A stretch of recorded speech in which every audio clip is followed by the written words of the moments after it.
नमस्कार दोस्तों, आपका स्वागत है एकोज ऑफ एनिग्मा में। यहाँ हम आपको अनसुनी और रोमांचक कहानियों से रूबरू करवाते हैं। कुछ डरावने किस्से, कुछ वीरता के सच्चे प्रसंग और इतिहास के भूले बिसरे किस्से।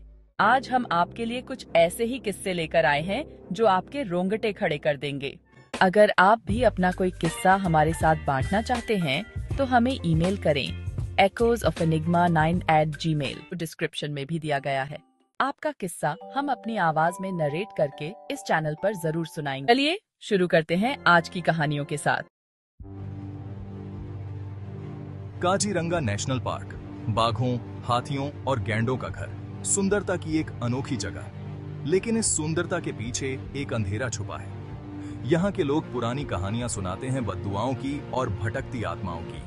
वो कहते हैं कि काजीरंगा में जो आता है वो वापस नहीं जाता। 2015 में एक परिवार ने काजीरंगा के रहस्यों को अपनी आंखों से देखा। परिवार में एक पिता था, एक माँ और उनके 2 छोटे बच्चे। वो काजीरंगा घूमने और मजे करने आए थे, लेकिन उनकी किस्मत में कुछ और ही लिखा था। परिवार ने पार्क के पास एक छोटा सा घर किराए पर लिया। वो चाहते थे कि उनकी छुट्टियां शांति से बीतें। यह जगह छुट्टियां बिताने के लिए एकदम सही लग रही थी, सुंदर नजारे और शांत वातावरण। लेकिन जैसे ही वे वहां पहुंचे, उन्हें कुछ अजीब सा लगा। उन्हें हवा में एक अजीब सी बेचैनी महसूस हुई। चारों तरफ डर का माहौल था और एक अजीब सी धुंध छाने लगी। रात में अजीब अजीब आवाजें आती थीं, जिससे सोना मुश्किल हो जाता था। एक शाम पिताजी ने घर के पीछे के जंगल में जाने का फैसला किया। उन्हें बहुत उत्सुकता हो रही थी। उन्होंने अपने परिवार को अपने पीछे आने से मना किया। उन्हें लग रहा था कि कुछ गड़बड़ है। जैसे जैसे वह आगे बढ़ते गए, पेड़ उन्हें घेरे हुए प्रतीत हो रहे थे। माहौल भारी होता जा रहा था। जंगल की आवाजें तेज होती गईं, शाम के सन्नाटे में मानो कान फाड़ देने वाली। अचानक उन्हें अपने कंधे पर एक ठंडा हाथ महसूस हुआ। उनकी रीढ़ की हड्डी में सिहरन दौड़ गई। पिताजी ने पीछे मुड़कर देखा। वहां कुछ नहीं था, बस साए थे जो उन्हें धोखा दे रहे थे। वह तेजी से चलने लगे। वह अपने घर वापस जाना चाहते थे, जहां वह सुरक्षित थे। जैसे ही वह एक खुले मैदान में पहुंचे, उन्होंने उसे देखा। वह दूर खड़ा था, एक अधूरा मकान जिसका ढांचा काले आसमान के सामने खड़ा था। वह सुनसान पड़ा हुआ था, जैसे उसे सालों से भुला दिया गया हो। पिताजी को वहां से जाने की तीव्र इच्छा हुई। उनके ऊपर डर हावी हो रहा था। वह घर वापस भागे। उनका दिल तेजी से धड़क रहा था। डर उन्हें और तेज भगा रहा था। उन्होंने अपने परिवार को कुछ नहीं बताया कि उन्होंने क्या देखा था। वह भयानक नजारा उनके ख्यालों में घूम रहा था। वह अपने परिवार को डराना नहीं चाहते थे, उस अंधेरे को अपने घर में नहीं लाना चाहते थे। लेकिन वह इस एहसास को झटक नहीं पा रहे थे कि कुछ गड़बड़ है। एक अजीब सी बेचैनी उन्हें अंदर ही अंदर खाए जा रही थी। भाग 4, गोस्टली इनहैबिटेंट्स। उस रात एक भयानक चीख से परिवार की नींद खुल गई, जो पूरे घर में गूंज रही थी। यह चीख बच्चों के कमरे से आई थी, जिससे उनकी रीढ़ की हड्डी में सिहरन दौड़ गई। माता पिता दौड़े दौड़े कमरे में पहुंचे और उन्होंने अपने बच्चों को डर के मारे कांपते हुए देखा। उनके चेहरे डर से पीले पड़ गए थे। बच्चों ने कहा कि उन्होंने अपने कमरे की खिड़की के पास एक औरत को खड़ा देखा। वह लंबी और पतली थी।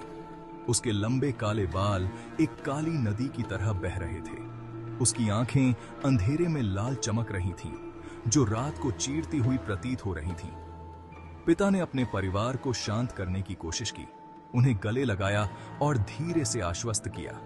उन्होंने कहा कि यह सब सिर्फ एक बुरा सपना था, उनकी कल्पना का एक अंश। लेकिन वह जानते थे कि कुछ गड़बड़ है, कुछ ऐसा जिसे समझाया नहीं जा सकता। उन्होंने अपने बच्चों की आंखों में डर देखा, एक ऐसा डर जो वास्तविक था। उन्होंने कुछ भयानक देखा था, कुछ ऐसा जो इस दुनिया का नहीं था। भाग 5, काजीरंगा से भागना। अगली सुबह होते ही परिवार ने अपना सामान पैक किया और वहां से भाग गए। जब तक वे काजीरंगा से मीलों दूर नहीं चले गए, तब तक उन्होंने गाड़ी नहीं रोकी। उन्होंने उस रात जो हुआ उसके बारे में कभी बात नहीं की, लेकिन वे उस खौफ को कभी नहीं भूल पाए। कुछ लोग कहते हैं कि उस अधूरे मकान में रहने वाली औरत एक मुसाफिर थी जो जंगल में रास्ता भूल गई थी। कुछ कहते हैं कि वह किसी भयानक जुर्म का शिकार हुई थी।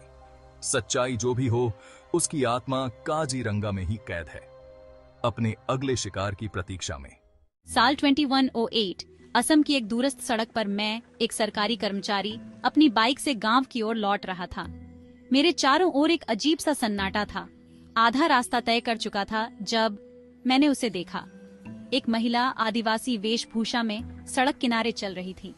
मुझे कुछ अजीब लगा, इसलिए मैंने अपनी बाइक रोक दी, पर जैसे ही मुड़कर देखा, वो वहां नहीं थी। दिन के उजाले में कुछ रहस्यमयी देखने का यह अनुभव डरावना कम पर रोमांचक ज्यादा था। कुछ देर देखने के बाद मैं आगे बढ़ गया। रात को घर पहुंचा, खाना खाया और गेम खेला। सब कुछ सामान्य था, पर रात के 3 बजे मेरी नींद अचानक खुली। मुझे लगा जैसे कोई मेरे पीछे खड़ा है।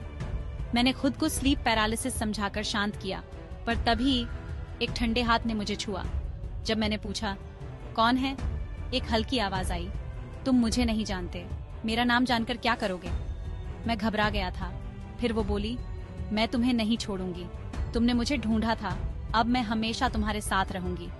अगली सुबह मैं बुखार से तप रहा था, ऑफिस जाने का मन नहीं था और रात को सोने से डर रहा था।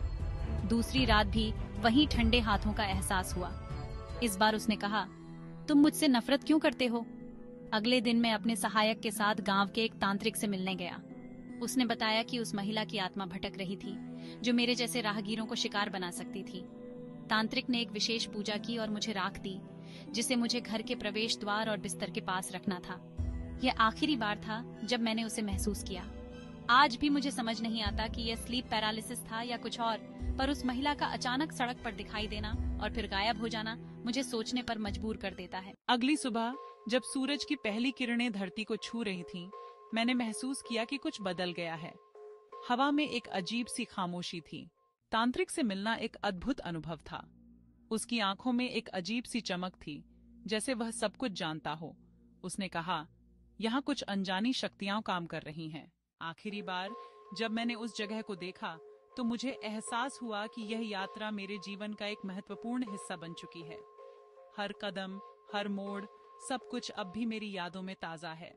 ये कहानी मध्य प्रदेश के एक स्कूल की है, जहां 2005 में एक बड़ी ही डरावनी घटना घटी थी। इस स्कूल में एक 24-25 साल की लड़की जो किचन में खाना बनाने का काम करती थी, एक दिन सिलेंडर ब्लास्ट में मर गई। उस एक्सीडेंट ने सबको हिलाकर रख दिया। कुछ सालों बाद स्कूल में कंस्ट्रक्शन का काम हुआ और उस पुरानी किचन को हटा के दूसरी जगह शिफ्ट किया गया। वहाँ उस जगह पे अब एक गर्ल्स वॉशरूम बन गया।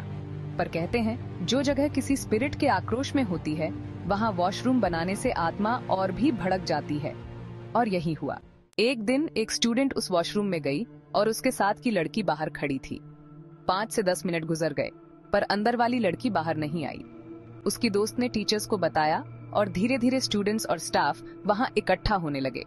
दरवाजा अंदर से लॉक्ड था, लेकिन जब दरवाजा तोड़ा गया, अंदर जो देखा गया वो सच में डरावना था। वॉशरूम खाली था, लड़की का कहीं भी पता नहीं था और दरवाजे पर अंदर से बंद कुंडी लगी थी। वहां सिर्फ 2 उल्टे पांव के निशान बचे थे, वो भी खून से बने हुए। स्कूल के प्रिंसिपल ने उस लड़की के घर पर मैसेज भेजा, पर घर वालों ने कहा कि वो वहां नहीं पहुंची। पुलिस को बुलाया गया, इन्वेस्टिगेशन भी हुई, लेकिन उस लड़की का कुछ भी पता नहीं चला। कहते हैं आज भी उस वॉशरूम से कुछ अजीब आवाजें सुनाई देती हैं, और जब रात को स्कूल खाली होता है तो कुछ लोग कहते हैं कि उन्हें वहां उस लड़की की परछाई नजर आती है। क्या ये सच है या सिर्फ लोगों की सोच, ये तो कभी पता नहीं चलेगा, लेकिन वो लड़की वापस नहीं आई। अगर आपको ये कहानियाँ पसंद आए तो वीडियो को लाइक, शेयर और कमेंट करके हमें जरूर बताएं। और हाँ, हमारे चैनल को सब्सक्राइब करना ना भूलें।